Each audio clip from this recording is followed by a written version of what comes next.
pastille RFM Matin, il est 7h15. RFM Matin, RFM Matin, l'émission qui réveille le Sénégal. Et la chronique d'Abdoulaye Ndiaye. Abdoulaye, cette semaine, vous axez votre réflexion sur la formation du nouveau gouvernement et toutes les prévisions et projections qui ont été faites par des analystes politiques. Tout le monde semble se tromper.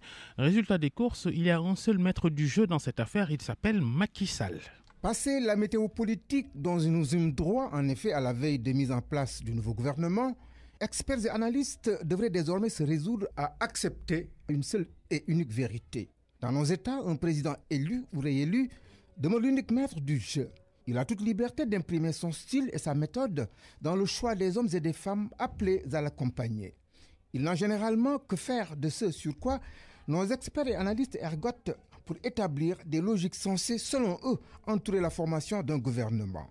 Certains nous ont même paru présomptueux, oubliant que la politique n'est pas une science exacte et qu'elle n'obéit pas à des normes formelles ou rationnelles. Mieux, l'unique réalité qu'elle charrie, cette politique, pour ce qui nous concerne, est celle d'un homme qui émerge du suffrage universel entre d'une sorte de halo qui le transforme en monarque républicain. Il devient difficilement atteignable et est libre de ses décisions. Qu'un tel homme choisisse de réformer notre loi fondamentale, dont il est la principale institution clé de voûte, de se passer du fusible que constitue le Premier ministre, il en assume le droit et en a sûrement mesuré les éventuelles conséquences.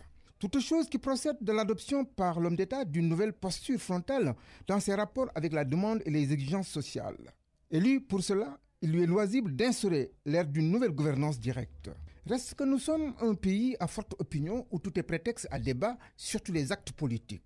Et nous avoir sériné un resserrement de la tâche gouvernementale pour nous retrouver avec un ajustement sans grand effet sur le nombre peut être objet d'interrogation. Pour autant, on ne devrait pas en tirer des conclusions hâtives. Si l'on peut s'accorder sur une impression de doublon ou de confusion sur les libellés de certains départements, une prudence devra être démise le temps de définir les périmètres de compétences par l'élaboration des décrets portant répartition des services. Cette répartition pourrait renseigner sur la cohésion et la rationalité des différentes entités administratives. Les nouveaux promis sont alors jugés sur une capacité à porter une administration qui, par ces nouveaux temps, sera inscrite dans du fast-track, terme lâché par l'autorité et qui pourrait traduire une réactivité rapide de gouvernants dans l'offre de services aux gouvernés clients. Merci Abdoulaye Ndiaye.